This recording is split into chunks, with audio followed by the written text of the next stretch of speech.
Спасибо большое, что, несмотря на температурные кондиции, вы, тем не менее, досидели до конца фильма и остались на дискуссию, потому что мне кажется, что эта картина, помимо того, что она обладает очень отчетливым артистическим голосом и взглядом, она во многом созвучна тому, что сегодня происходит не только в Китае, но и тому, что происходит в России. И не только в России. Вообще вот эта вот какая-то такая пропитанность насилием, она характерна для современного состояния мира. Вот. И плюс к этому мы хотели сегодня обсудить несколько вещей, которые делают это кино действительно очень современным, а возможно даже чуть более уходящим в будущее. Но для начала я, наверное, хотел спросить режиссера Джана Мяояня и потом передать уже слово Дмитрию Галын-Ковальсону, который сегодня участвует в дискуссии. Мой первый вопрос очень общего характера. Расскажите немножко о том, как вы работали над фильмом, какая судьба была у этого фильма во время съемок и после съемок, и, в общем, что-то про именно этот фильм. Thank you very much to be here. It's a great pleasure. Have a wonderful experience. Always come to the Russia and Moscow. And this movie is about the contemporary China. It's basic adopted from true events. And this is my easiest movie I made it. Because my previous three movies, not easy. Sometimes I get a hard time, especially my second movie, Black Blood, and third one, Corner Heaven. And the Black Blood already showing in St. Petersburg Film Festival. That time I have a lot of trouble during the production, and even I traveled to the Gobi Desert. I saw nobody know what I'm doing in the empty space, but I got a hard time. Сфокусируя свой вопрос, могу переспросить, каково быть режиссером, filmmaker в современном Китае, несмотря на то, что вы живете не в Китае. Каково быть современным режиссером и снимать сегодня в Китае?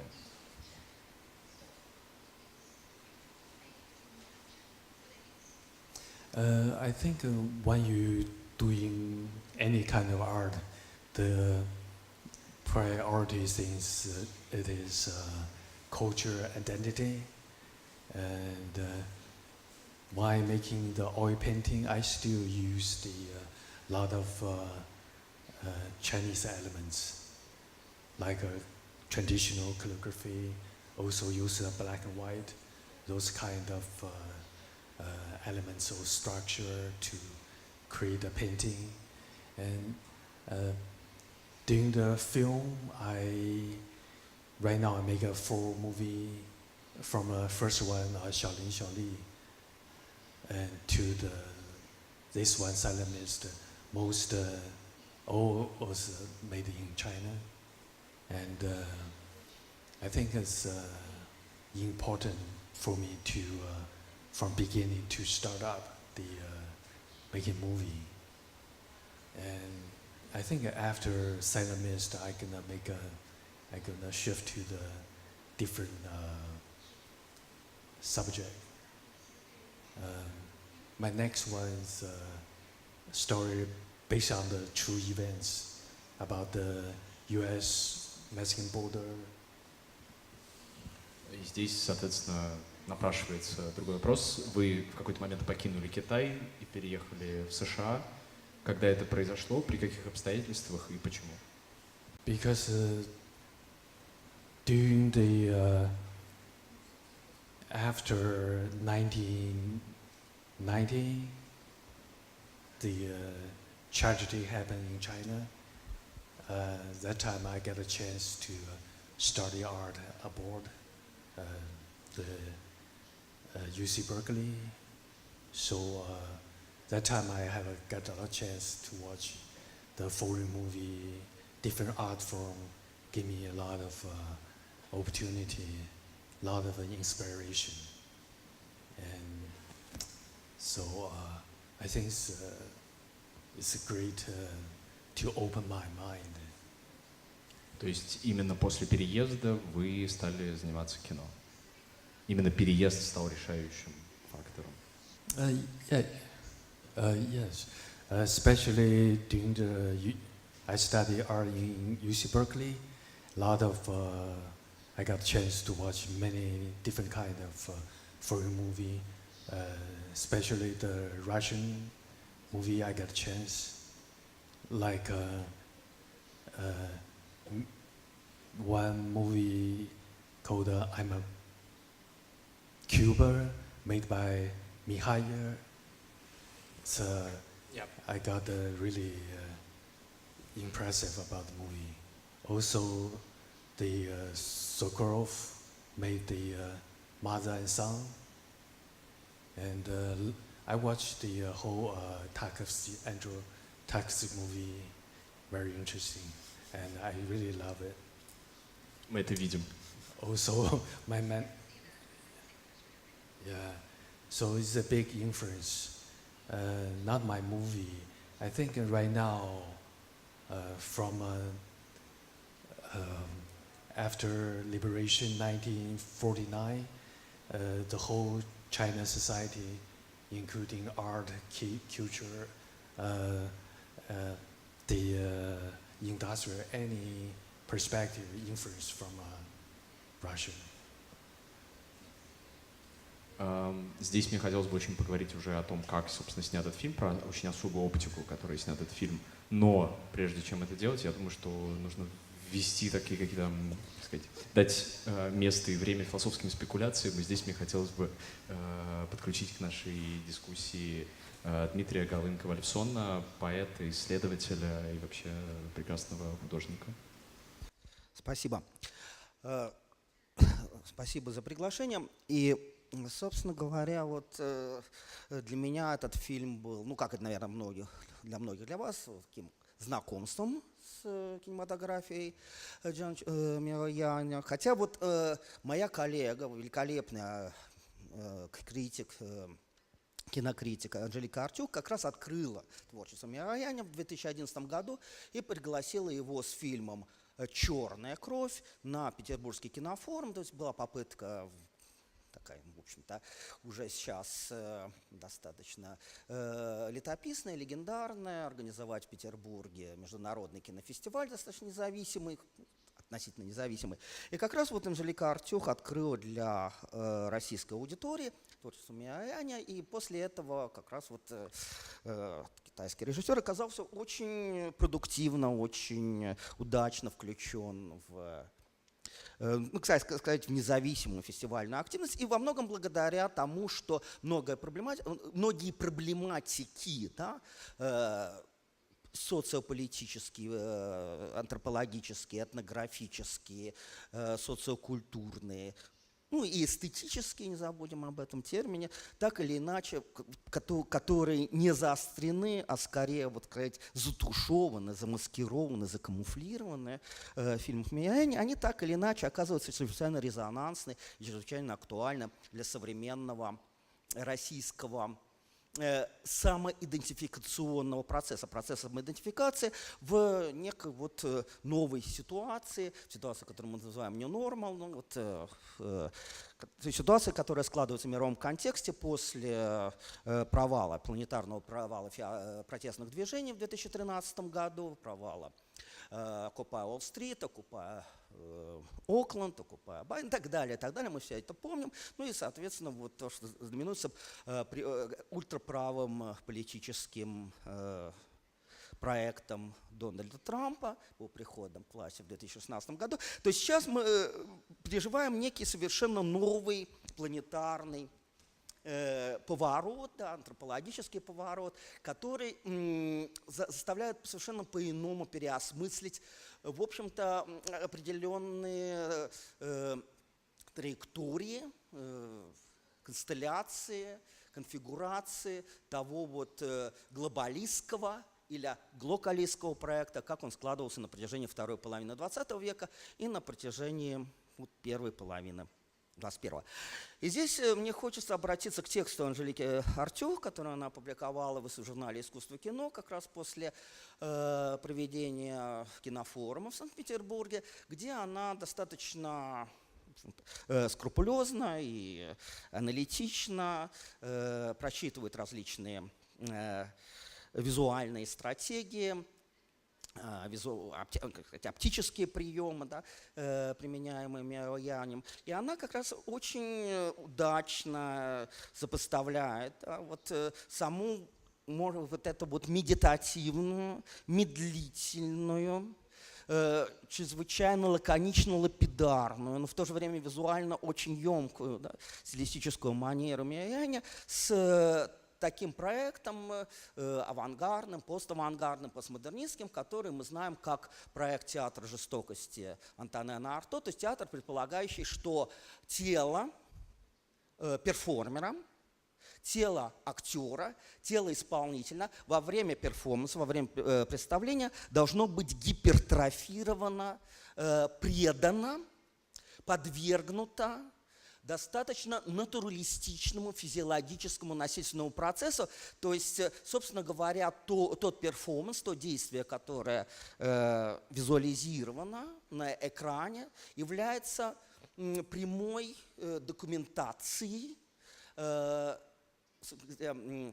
такой вот стенограммой того насилия, того вот бесконечного, безостановочного, пролонгированного, да, воздействия различных репрессивных, государственных, социальных, патерналистских, патриархальных и прочих аппаратов, которому подвергается тело современного глобалистского человека, независимо от того, находится ли он вот в маленькой китайской Венеции, там в большой, там в северной Венеции, Петербурге, не знаю, в настоящей Венеции, или, допустим, в центре Манхэттена. Но так или иначе вот градус насилия может быть разный, могут быть совершенно разные модификации насилия, но так или иначе вот основным предметом изображения, основным орудием изображения, ну, собственно говоря, мы это знаем по современному перформативному искусству и по книгам, допустим, Клэр Бишоп, если вы знакомы с творчеством этого достаточно значимого теоретика партиципаторного искусства. То есть, собственно говоря, основным предметом изучения, да, предметом визуализации становится телесность, подвергаемая безостановочному насилию не только со стороны социума, но и со стороны, собственно говоря, самого процесса произведенствования, самого процесса производства. И как мы помним, вот в проекте «Театр жестокости» Антонена Арто присутствует такой термин, достаточно значимый для последующей постмодернистской эстетики. Это такой термин, как тело без органов. То есть это такое тело, которое подвержено, пребывает в состоянии бесконечных конвульсивных деформаций, сжатий, растяжений, стяжений и так далее, замедлений. То есть это тело, которое, в принципе, проблематизирует себя и в социальном, и в антропологическом, и в сексуальном аспекте, в аспекте своей идентификации, гендерной идентификации. И на этом вот термине, да, как инструментализируя этот термин, Жиль Делез и Феликс Гваттари строят свою теорию шизоанализа в двухтомнике «Капитализм и шизофрения», да, антидип и «Тысяча Плато», и уже в 1985 году Делез публикует двухтомник «Кино», где как раз тоже вот многие элементы театра жестокости Арто он апплицирует, да, применяет к анализу современного фильма, ну, к современному, да, 60-х, 70-х годов. И второй том этого двухтомника Делезов называется «Образ время». И тут как раз самая интересная проблема, которая затронута, которая вот опять же, очень замаскировано, закамуфлировано, ретушировано. И это вот так болезненно, да, так, акупунктурно болезненно, да, то практически вот до физиологической рези прослеживается в фильмах Миаяни. Это вот проблема того, как под воздействием вот этой тотальной репрессивности, тотальной секьюризации, поскольку это фильм о том, что даже будучи в то, что называется провинциальном, вроде бы, идеологически необозреваемым властными репрессивными аппаратами государства уголке, тем не менее ты постоянно подвергаешься наблюдению, тотальному наблюдению, репрессивному наблюдению и так далее. И вот очень важный момент, мне кажется, вот самый важный момент, это то, что фигуры, которые появляются в фильме Миаяни, показаны со спины, они анонимны. Они, по сути дела, являются телами, подвергаемыми насилию, да, потому что это фильм о том, что... И тут, это, опять же, это очень важный момент, который мы еще обсудим, да, потому что проблематика харассмента, насилия, да, вот, повседневного насилия, насилия на работе, насилия везде, да, становится сегодня одной из магистральных и главенствующих. Но, опять же, как мы подходим к насилуемому, пытаемому, истязаемому, конвульсивному телу. То есть персонализируем ли мы его и тем самым как бы, включаем его в некую систему социальных, юридических регуляций, как это, допустим, проделывал, как об этом размышлял Мишель Фуко в своих лекциях «Коллеж де Франс», или мы это тело подвергаем тотальной анонимности. То есть, по сути дела, мы вычеркиваем это тело из того времени насилия, да, в котором оно находится, потому что любое время, да, мы пребываем во времени насилия, да, наше время – это время насилия, которое совершается беспрерывно, даже если это насилие сугубо, так нам кажется, таким аллегорическим или метафорическим, или, так сказать, очень, очень таким пластичным, эластичным и для нас незаметным. И, собственно говоря, вот здесь есть два момента. То есть, вот момент насилия – это и есть тот образ времени, о котором говорит Жиль Делез, когда насилуемое тело вынуждено стать анонимным. Оно вынуждено отказаться от своей персональности, от своей персонифицированности, но не для того, чтобы сохранить себя, а для того, чтобы пережить насилие как экстатический момент, локализованный внутри того времени, которое в современном, начиная с Вальтера Бенемина, называется временем мессианским или временем конца. То есть время, когда время уже остановилось. И вот я хочу напомнить другой фильм «Сын Саула» Ласло Немеша, венгерского режиссера, где показана ситуация более, может быть, не менее, да, тотального, тотализированного насилия, чем в фильмах Миаяни. «Сын Саула» – это фильм об Освенциме. Да, вот. И как раз вот начальные кадры показывают узников концлагеря со спины. Они тотально анонимны, они тотально невидимы. То есть, в принципе, как бы вот мы сейчас существуем в очень парадоксальной ситуации, о которой как раз говорит Миаяни на очень локальном материале. Но это ситуация глобальная. То есть это ситуация тотальной секьюризации. Да? То есть мы постоянно обозреваемы CCTV-камерами, камерами слежения, веб-камерами. Но кто смотрит на нас? Мы понимаем, что взгляд Бога уже давно отменены со времен Ницше и так далее. И, взгляд Бога уже невозможен. Взгляд ангела тоже невозможен, хотя кто на нас смотрит? Единственное, кому мы интересны, да, единственное, кому мы интересны дроном, да, потому что мы интересны неким вот таким совершенно автоматическим, механическим, постгуманистическим существам. И здесь как раз вот, что интересно, вот в фильме Миаяни происходит очень странное, да, и опять же очень такое вот элегантно закамуфлированное переключение от постмодернистского и постмодернистского проекта «Театр жестокости» Антонена Арту, подхваченного затем Жилем Делезом, да, и Феликсом Гваттари в шизоанализе, и ставшее таким ключевым терминологическим инструментарием для понимания кино 80-х, к современной постгуманистической теории. И вот когда я смотрел, мне наиболее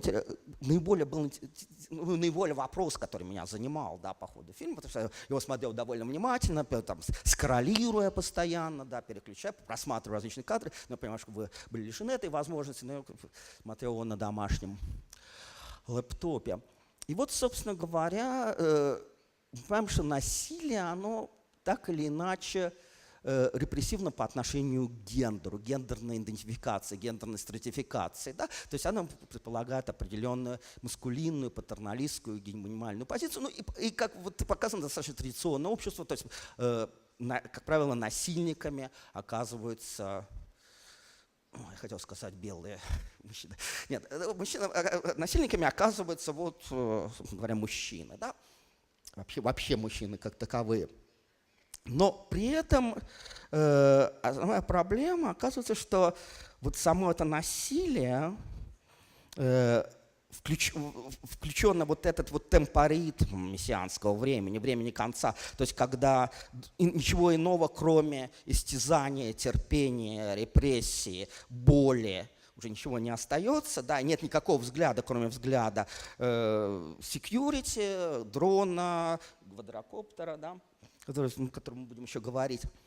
И вот как в этот момент вдруг проблематизируется гендер, и тут мне хотелось бы упомянуть еще одну очень важную книгу, которую я хочу порекомендовать, это для меня оказалась очень важной, книга 2018 года, вот, написана Хелен Хестер, и она называется «Ксенофеминизм».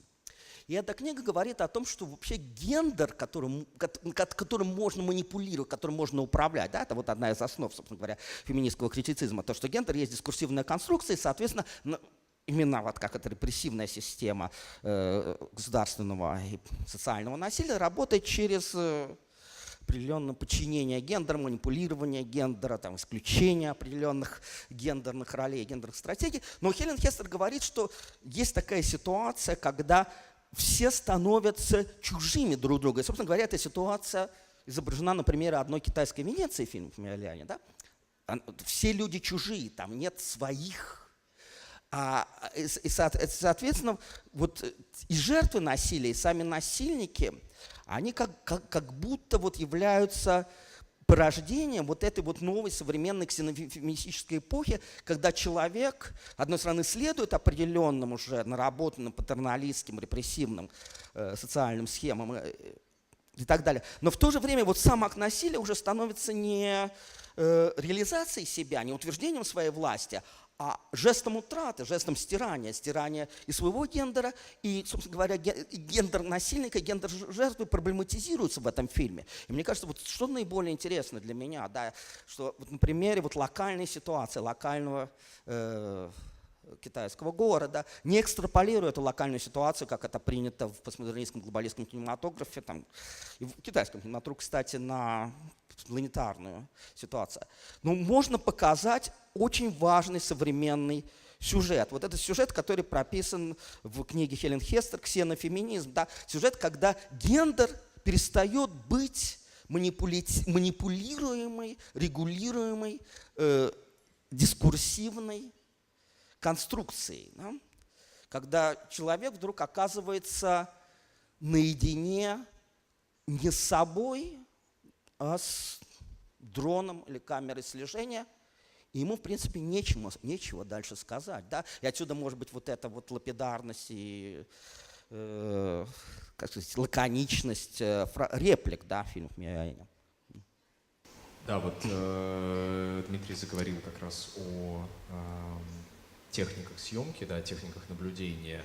И как раз здесь мне хотелось бы спросить Мяояня о том, как устроена, насколько распространены камеры слежения в Китае, насколько они регулируют жизнь, и есть ли какая-то связь между вот этой вот, назовем ее так, post-human, да, постчеловеческой такой съемкой, не персонифицированной, и тем, как вы снимаете ваш фильм. Есть ли какая-то связь? And the movie from is the most powerful art form, I think, in everywhere, especially in China. If you got the formal chance to make a movie, I think it's not easy because they have a censorship. But anyway, if you really want to say something, express yourself, some idea, you can grab any camera, any media, you can make it. Просто в нашей беседе до показа вы говорили о том, что CCTV камера, то есть камеры слежения, действительно распространены в Китае. И для меня интересно было, насколько их приемы съемки повлияли на то, что вы пытаетесь сделать в этом фильме. Потому что то, что мы видим, это постоянное слежение. То есть мы постоянно за кем-то наблюдаем. И, как правильно сказал Митя, что это какие-то фигуры, за которыми наблюдают, даже не люди. And this is a great question. And the CCTV is everywhere. But also CCTV, another means Central Chinese TV station. It's the same. This is a little ridiculous, but Это абсолютно исчерпывающий ответ, на самом деле, после которого можно просто заканчивать любую дискуссию. Настолько говорящая за себя.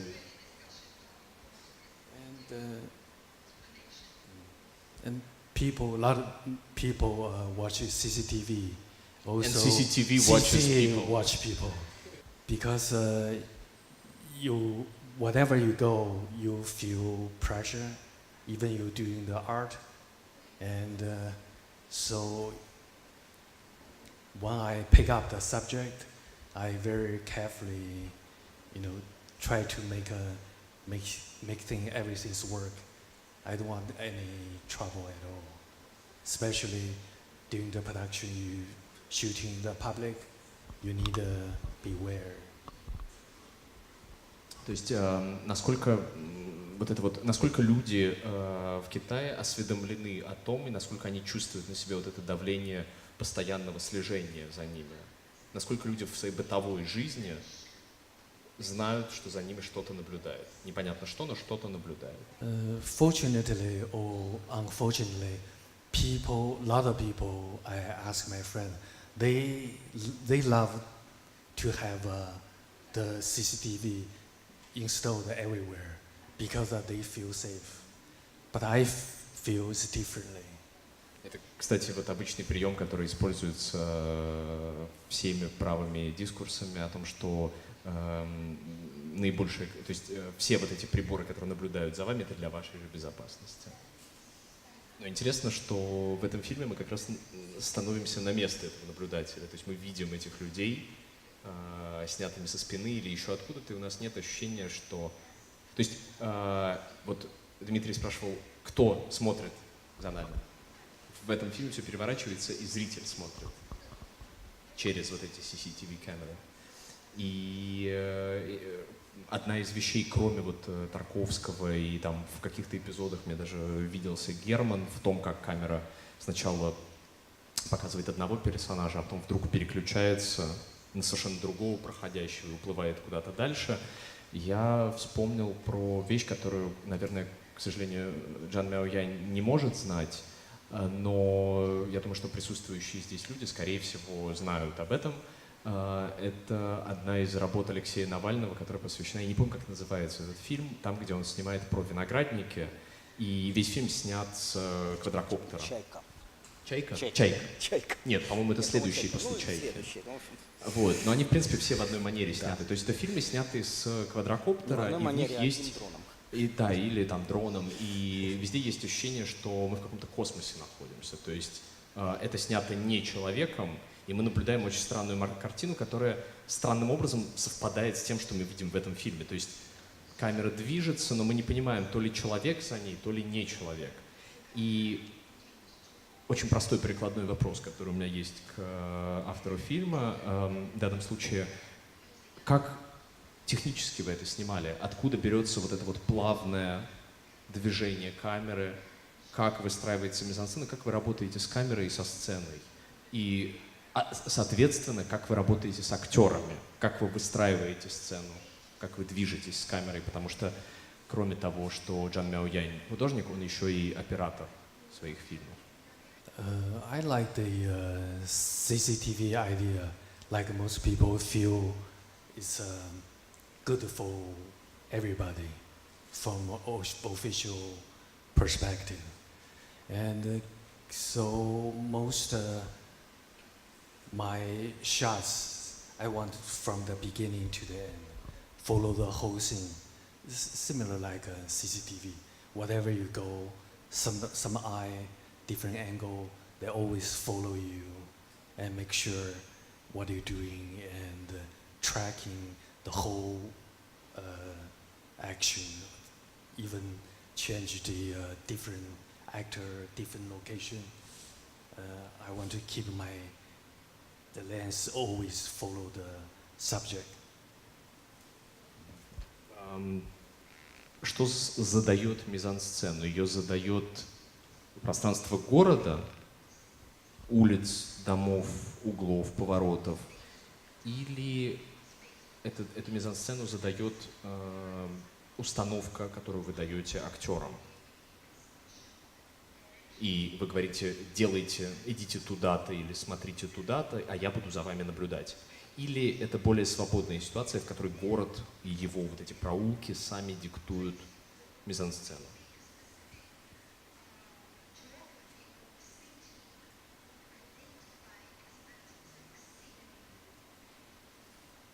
By shooting the locations just nearby my hometown Hangzhou, a very short distance. Also, I use a smaller camera, like this one, the same camera. And most actors is amateurs, non-professional, from local people or from my friend. But sounds very simple. But when you doing the production, it's take a lot of work. Even I do a lot of pre-production work, hard work, during the especially shooting time. A lot of pressure. Also, as an indie movie, I try to, save the money as possible. Because when you are shooting from probably total like 21 days, a lot of young kids help me to do the production. Usually I wake up at 5 early morning. For the young kids, it's too early.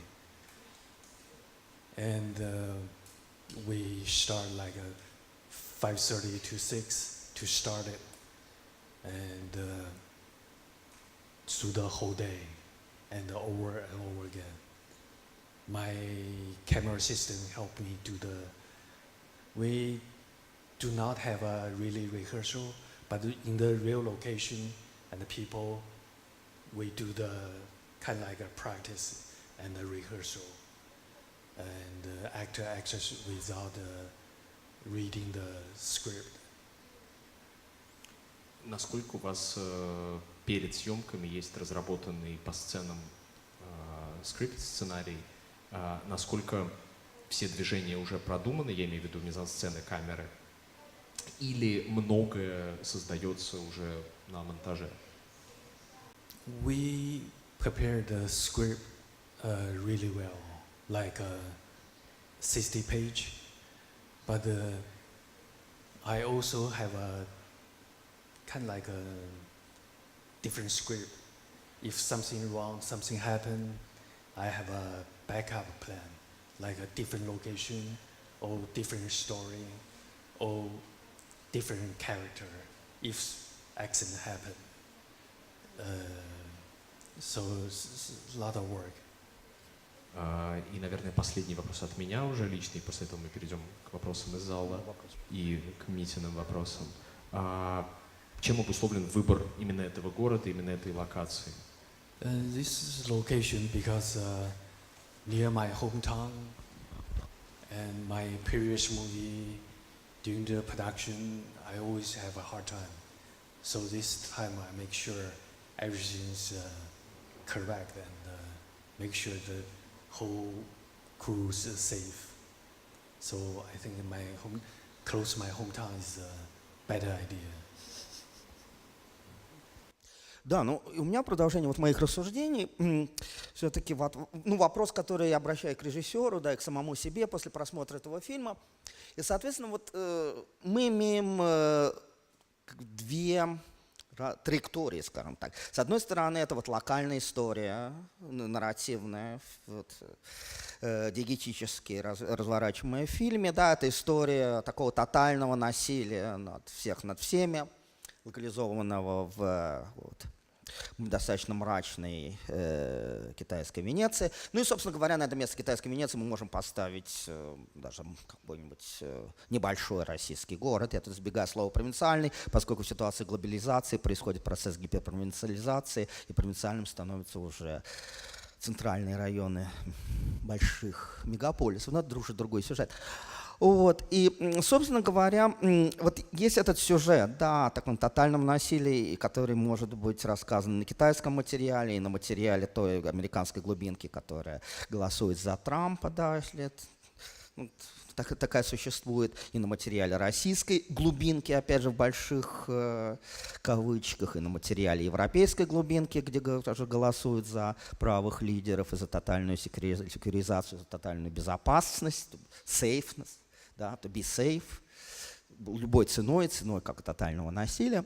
Вот, и это одна история. История, в общем, довольно, ну, я бы сказал, что она, как сказать, вот такой термин «обычная история». Да? Она чудовищная, она, так сказать, шокирующая, да, потому что, честно говоря, вот фильм меня шокировал, я не знаю, как вас, да, но он шокировал именно своей вот этим переводом на язык такой визуальной монотонности, насилием, тотально монотонно. Насилие, наверное, действительно монотонно, как если мы оказываемся в неком эпицентре. Это вот один сюжет. Второй сюжет, который я разворачивал, да, который мы можем интерпретировать через уже современные постмодернистские, постгуманистические, трансгуманистические, ингуманистические стадии, которые нам говорят, и здесь я хочу обратиться к тексту очень важного иранского философа, тоже живущего в Америке, также, в общем-то, вынужденного поменять страну, Реза Нигеристани. Роман называется «Циклонопедия», сейчас будет переведен на русский стараниями журнала «Носорог», насколько я знаю.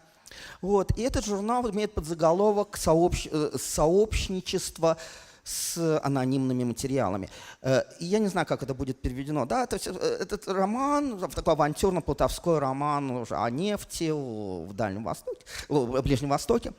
Но это роман как раз очерчивает фактуру, контуры, конфигурации совершенно новой постгуманистической ситуации, когда мы имеем дело уже не столько, опять же, какими-то персонифицированными фигурами, потому что я даже здесь был в общем-то, скептичен по поводу термина «фигура», а скорее с тем, что сам Реза Нигеристани называет ксеноагентами. Я тут поясню, то есть ксено по-гречески это гость, да, а ксеноагент это некая интеграция, вторжение чужого, абсолютно нечеловеческого, да, чужого alien, по-человеческого, ингуманистического, то, что уже начинает определять наши отношения к повседневным, рутинным, бытовым, социальным, поведенческим сценариям, жизненным моделям и так далее. То есть оказывается, что мы сегодня, да, в эпоху постинтернета, то есть когда интернет оказывается дислоцирован везде и повсюду, переходим на точку зрения дрона, ксеноагента, квадрокоптера, то есть на любые преступления, на государственное насилие, на бытовое насилие мы уже вынуждены смотреть с точки зрения дрона. И вот, соответственно, вот две позиции. То есть первая позиция, когда мы говорим, что насилие заурядно, насилие обычно, насилие везде, и в глубинке, и в центре мегаполиса. И, соответственно, как мы реагируем, как мы должны реагировать? Мы вынуждены голосовать за то, что представляет ультраправый сегмент политического спектра, ну, например, за Дональда Трампа, который вот это насилие только более и более аккумулирует. вынуждены совершить правый выбор, если мы говорим, что насилие тотально заурядно. Или мы переходим все-таки на позицию вот левого акселерационизма, левой вот уже современной критики, и говорим, что да, насилие оно уже не актуально, потому что любое насилие может быть показано только с точки зрения дрона, да? Только с точки зрения ксеноагента.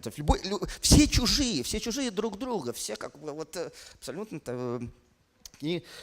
механические, программируемые, реконфигурируемые тела. И, соответственно, сегодня мы осциллируем между двумя этими точками зрения, которые локализуют нас либо в ультраправом, либо, ну, как сказать, в левой части политического или эстетического спектра. И вот этот фильм, как бы он не дает... Почему он шокирует, да? Потому что этот фильм как бы не дает какого-то диагностического, акупунктурного, резонансного ответа. И вот у меня ответ к режиссеру, где все-таки вот после этого фильма мы должны находиться, да? Как мы должны реагировать, потому что сама проблема насилия является для нас одной из центральных. Вот не так давно в российском сегменте глобальной сети был такой паблик, да, я не могу молчать, да, когда люди рассказывали о том насилии, которым с ними совершали другие люди, близкие. И оказалось вдруг, что все как бы совершали друг с другом какие-то жесты насильственного характера. И люди об этом рассказали. Легче не стало никому, да. Всем стало только более тошно. И один из основных моментов вот этой постгуманистической ситуации, то, что акселерационисты называют ретро-тошнота. Да? То есть мы вспоминаем прошлое, нам тошно, мы говорим о будущем, нам тошно и так далее. И вот все-таки вот вы сняли этот фильм, где сознательно поставили такого вот зрителям, ну, некое вот шоково-неловкое положение, да, потому что он должен реагировать, но он не понимает как. И все-таки вот как должен реагировать зритель на эти акты насилия? Закрыть глаза или притвориться дроном? Why I choose this movie? Actually, after Black Blood, I find this the true event. That time I want to make it, and but it's very difficult.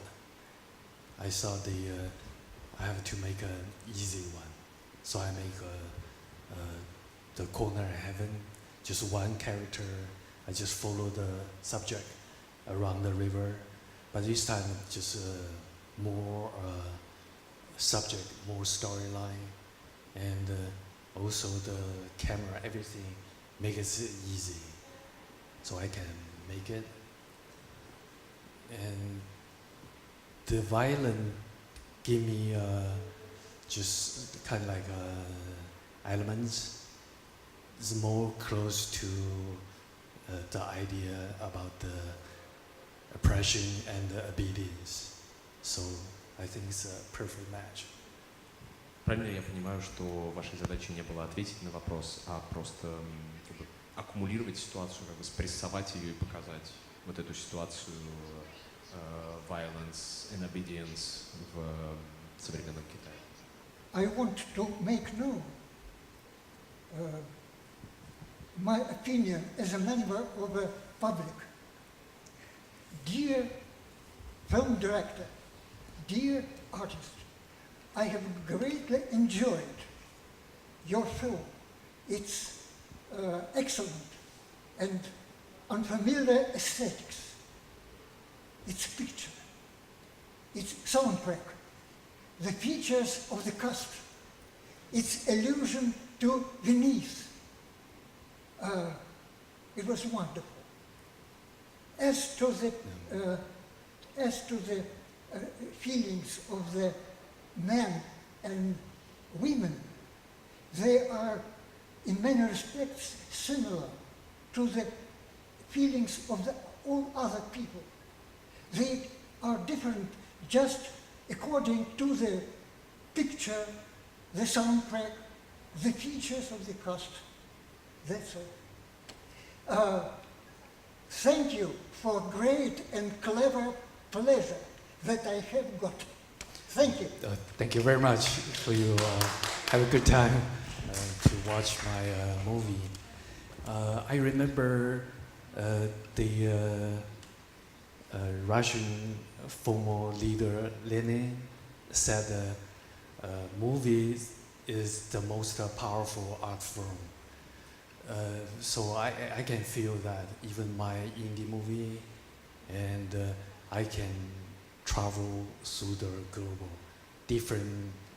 through the different language, different continental, different religion. So give me a lot of chance to exchange an idea with different people. That's a great experience. Друзья, если у вас есть вопросы, то вы можете их задать, например. Да. Большое спасибо за фильм. Меня зовут Стефан. Мне очень понравилось то, что эта история, она очень, это даже не обобщенное такое насилие, а насилие как индивидуальная история человека. Вот у героини, да, не было, как бы, можно сказать, объекта, то есть кого любить. И началось как бы self-destruction, то есть она стала себя, вот этот мой любимый момент, черное зеркало, да, вот раскрашивать, рисовать и потом просто бить. Оно не разбилось, это еще хуже, мне кажется. Это когда вот эта вот тяжесть, да, она вот в ней. Потому что если брать философский дискурс, наверное, это отсутствие другого, да, малого другого или большого другого. Если по Лакану, то есть именно так в нем, в большом другом или в малом, мы можем увидеть истину, которая просто брошена. А что ей говорить, если она может быть великая, если она может справиться, если она плачет вот так вот, да? Но а кому, кто это поймет? То есть это полное misunderstanding вообще. То есть это очень здорово. И фильм, вот как вот заметил мужчина, что нету надежды, да? То есть надежда как самая сложная сестра из вера, любовь, надежда, это как самое сложное. И надеяться на что-то, мне кажется, тут только может помощь другого помочь. Вот помочь, простите. И вот в этой истории вот героини просто не было такого человека, и это... У меня в институте первый язык японский, я просто знаю, как много там кончает жизнь самоубийством. И потому что они не могут просто открыться, кому-то что-то рассказать. И по поводу китайской культуры сложно сказать, я не знаю. Но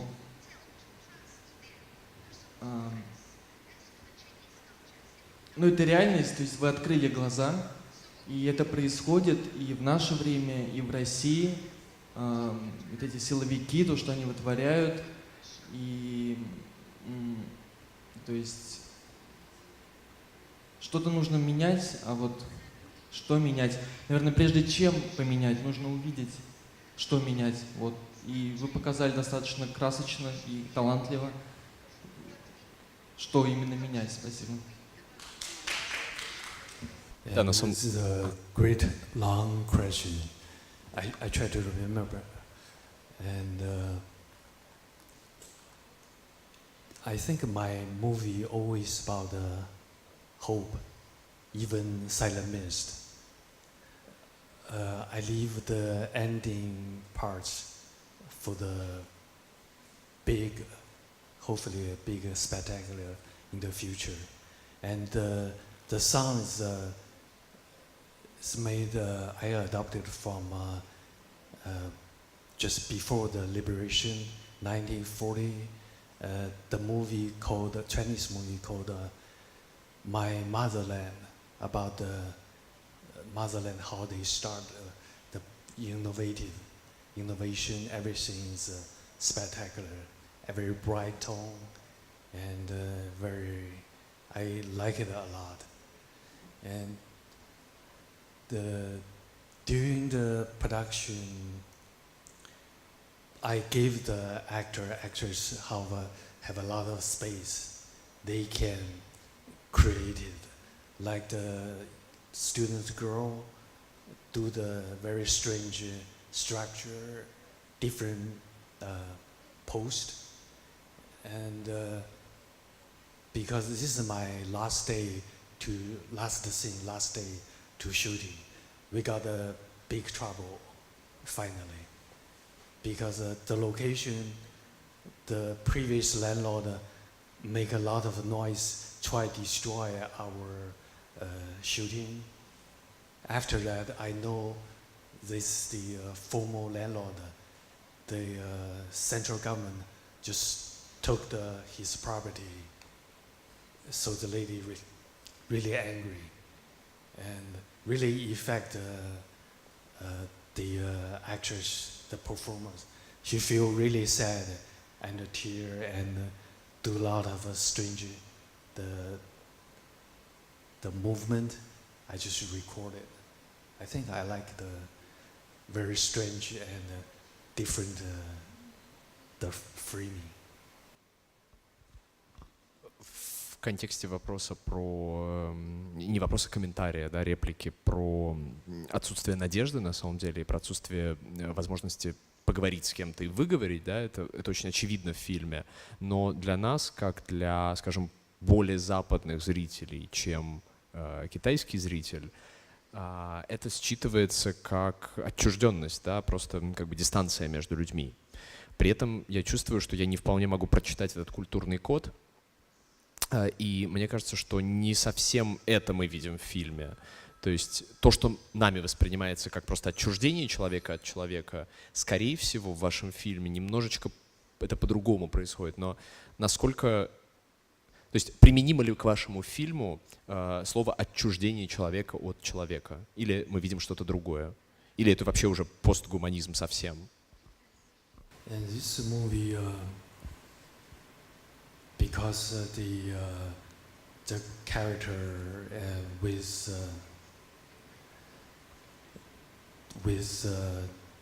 me and collaborate with the teamwork, we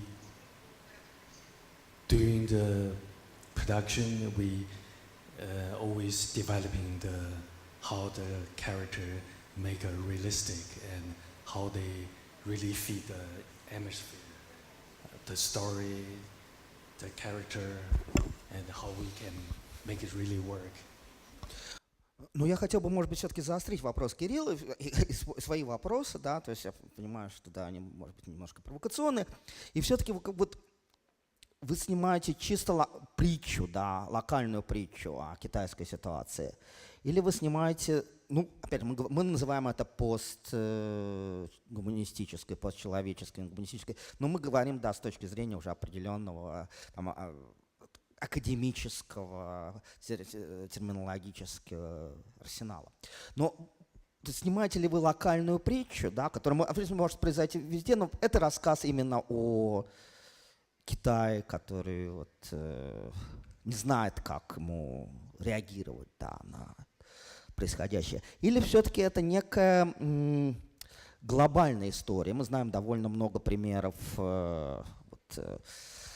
того, как в современных телесериалах, в современных ТВ-шоу, да, типа Westworld и так далее, которые являются столь лакомой пищей для ума и российских, и западных интеллектуалов, как решается проблема насилия, да, техногенного, технизированного насилия. И что действительно меня вот занимает в вашем фильме, да, то что я не могу себе ответить на этот вопрос, да, поэтому вы как допытываетесь, локальная эта история или глобальная, поскольку вот все-таки она для меня, вот, да, вы живете в Сан-Франциско, да, в Америке, и, соответственно, это должен понять житель в Сан-Франциско. Вот как он понимает эту историю, что вы рассказываете о Китае или что вы рассказываете о Сан-Франциско?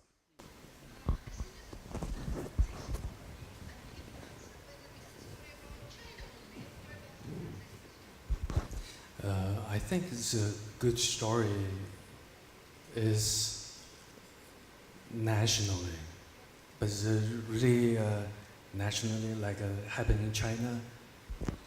It's good story can be internationally.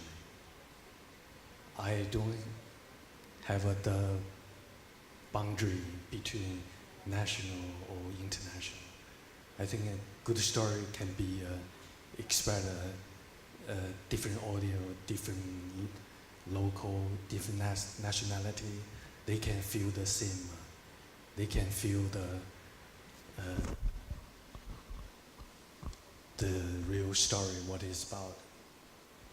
короткий комментарий по этому поводу. Интересно, что фильм является на самом деле окном в современный Китай, потому что, как вы уже, наверное, поняли, фильм не показывался в Китае, у него нет возможности быть показанным в Китае. То есть это исключительно окно в Китай. Есть ли, может быть, еще какие-то вопросы? Спасибо большое за дискуссию, за кино, которое вы нам показали. У меня вопрос про вот это все постгуманистическое, про которое вы говорили. Являются ли проходки в фильме «Goodfellas», которые вот длятся очень долго, тоже сняты со спины, являются ли они тоже постгуманистическими? Или это просто прием кино? Потому что когда я смотрел фильм, который нам сегодня показывали, мне казалось, что это скорее... Ну или в том же «Якуба», когда камера просто вылетает на улицу. Вряд ли мы можем говорить о постгуманизме там. Вот. Но почему тогда мы говорим о постгуманизме сейчас, применительно к камере, применительно к работе камеры? Спасибо. Хорошо, спасибо. Нет, опять же, вы понимаете, что когда мы говорим о постгуманистических, гуманистических тенденциях и повороте, да, мы опираемся на определенные работы, ну, определенные даже тенденции, да, сказать, культурологические, философские, это спекулятивный реализм Мисо, это объектно-ориентированная антология Хармана, это акторно-сетевая теория Латура, это ксеррационизм Внесяна, и многие вот из этих имен как раз представлены на той выставке, которую вы можете посмотреть. Понятно, что мы говорим, но действительно определенном очень мощном оптическом сдвиге, да, то когда взгляд делегируется от человеческого, то, что может как бы характеризоваться определенными гуманистическими категориями, может, так сказать, быть эстетизированным, и вот этот вопрос об отчуждении, который здесь поднимался, ну, был затронут, это очень важный, да, потому что отчуждение, вот, например, в фильмах Антониони, да, это абсолютно такая вот гуманистическая категория, да, хотя тоже уже балансирующая на грани постгуманистического. Но когда мы говорим о постгуманистическом кинематографе, предполагается, что взгляд вот этот делегируется от человеческого на всех уровнях, да, на онтологическом уровне, то есть уровне материи, да, на антропологическом уровне, на поэтическом уровне, на эстетическом уровне и так далее. Я просто сейчас не буду это раскрывать. Но взгляд делегируется некой вот постчеловеческой инстанции, да, это может быть машинное зрение, зрение дрона, это может быть зрение того, что вот Томас Эльзессер, современный кинокритик ведущий, опираясь на работы Юлии Кристевой, как раз о насилии силы ужаса называет таким терминологическим термином, как объект. То есть это это тот сгусток материального, который исключает присутствие и субъекта, и объекта, который как вот как сказать, раскачивается, осциллирует где-то между объектным и субъектным, в то же время не примыкая к объектному и субъектному, являясь чем-то чудовищным, непостижимым. Вот, потому что, вот, собственно говоря, ксеноагент. И почему мы говорим о постгуманистическом ракурсе или постгуманистической оптике в фильме «Мияня»? Потому что действительно вот то, что мы видим, вот этот проход, да, и у Ласло Немешев, сын Сеула, это взгляд. Это прием, это определенный визуальный прием. Делегирование взгляда от субъекта неминуемо включенного в определенный субъектно-объектные отношения, да, там субъект и воспринимаемый образ, к некому объекту, просто как бы чудовищному, непонятному, непостижимому, таинственному, мерцающему, пугающему и жутко материальному, от того, что мы не можем от него отвернуться, да, потому что материаль, и отчасти вот это зеркало, о котором мы говорили, черное зеркало, и тут сразу вспоминается название вот такого вот тоже постгуманистического футурологического сериала, ТВ-шоу Black Mirror, черное зеркало, это тоже объект. Вот, и что вот меня, как теоретика медиа, да, или постмедиа, то есть постгуманистических медиа, занимает в этом фильме, что меня действительно шокирует, то, что здесь применяется эта технология, да, делегирования взгляда от человека к некой нечеловеческой инстанции. Но дальше мы попадаем в эту ситуацию, когда мы так или иначе должны все-таки совершить этико-политический выбор, да, по поводу эксплицированного на экране насилия. И вот возникает вот такой клинч, да, такой конфликт между, окей, я готов, конечно, занять постгуманистическую позицию, когда мне показывают пытки в Гуантанамо, но готов ли я занять такую вот постгуманистическую позицию, когда мне показывают вот это бытовое насилие, которым буквально пронизана вся наша повседневная реальность, которая требует ответа, да, этико-политического ответа, требует включения какого-то этико-политического горизонта, который не может быть полностью делегирован вот, взгляду дрона, квадрокоптера, чудовищного мерцающего объекта, ксеноагента и так далее. Вот в чем проблема. Проблема вот такого вот внутреннего парадокса, который пронизывает этот фильм. Да? Подводя определенный итог как бы вот этому обсуждению, мне сейчас я просто хочу дать возможность еще последнее слово, разумеется, сказать режиссеру перед концом. Я вспомнил в контексте вот этого обсуждения и в контексте того, что Мяо Янь упоминал источники своего вдохновения, в частности, советское кино. Я вспомнил прекрасный анализ Криса Маркера, который он сделал по поводу фильмов Тарковского. Он показывает в одном из своих фильмов эпизод из «Соляриса» и показывает, просто полностью цитирует эпизод визуально и накладывает на него комментарий и спрашивает, вот чей это взгляд камеры, когда камера отлетает от созвездия, чей это взгляд? Чей взгляд? Кто смотрит через объектив камеры Тарковского в «Солярисе»? И отвечает на это очень просто. Этот фильм, по-моему, конца 70-х, начала 80-х годов. Он просто отвечает, это взгляд Бога. В фильме Мяо Яня здесь уже никакого Бога нет давным-давно, как, собственно, Митя тоже сказал. Это просто разлитое вот в этой мгле насилие. И оно не локализовано, оно ни к чему не относится, ни к чему не принадлежит, и что с ним делать непонятно, и это самое, может быть, страшное, что есть в нашем времени. Непонятно, что делать с этим нелокализованным насилием. Вот. Может быть, у Джана Мяо Яня есть реплика по этому поводу. I just want to thank you for the AVC Foundation and Moscow Film, Moscow Museum of Contemporary Art. Contemporary Art. And thank you for the wonderful platform. Thank you, Rio, and thank you, Dimitri, and Thank you too. Casina. Thank you. Thank you, appreciate it. You do a lot of effort, make things happen, and a great experience. Come to Russia again. Thank you. Thank you. Thank you. Спасибо вам большое. Спасибо.